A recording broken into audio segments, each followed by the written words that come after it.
Alors en 3 points, décryptons la chanson qui passe partout en ce moment sur TikTok. Ils sont tous mannequins, mannequins sans forcer. On est même déjà fatigué alors que le titre n'est sorti que depuis 3 jours et qu'il est premier sur Apple Music.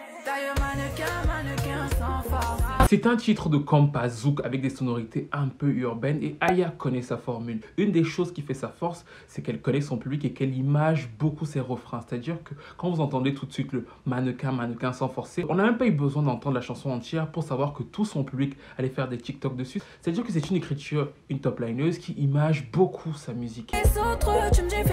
En soi, ce n'est absolument pas révolutionnaire. Ça ressemble à 40% et plusieurs autres titres qu'elle a pu sortir. Mais ça reste assez efficace pour son audience de base, surtout que l'été arrive. Et de l'autre côté, on a bien sûr l'apport de Damso qui, pour moi, est assez intéressant dans la formule et dans le tandem. C'est-à-dire que Aya joue bien sûr son personnage de la fille qui est la plus belle, la plus bonne, la meilleure. Et de l'autre côté, si vous suivez la logique de la chanson, il est censé la draguer. Il est censé jouer le Nelly des années 2000 avec son petit bandana, le petit lover. Et il joue pas du tout à ça.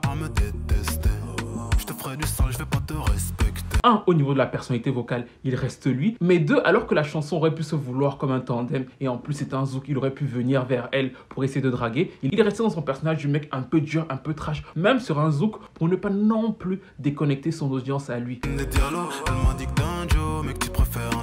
Le point faible en revanche pour moi de cette collaboration reste le clip. Et là je vois déjà les fans de Aya Nakamura me dire mais comment je peux dire que la reine a un point faible? Oui, je trouve quand même que le point faible c'est le clip et pas simplement ce clip-ci. Il n'a pas de replay value en fait. C'est-à-dire que c'est un clip que vous voyez une fois et vous passez à autre chose, sauf si vous êtes vraiment un fanatique des air flips. Or moi je pense vraiment qu'à ce stade de sa carrière, il est plus que temps pour elle d'upgrade le game au niveau de sa vidéographie. Quelques petits pas de danse, un vrai storytelling aurait donné plus d'ampleur à l'ensemble. En vérité, t'as perdu la raison.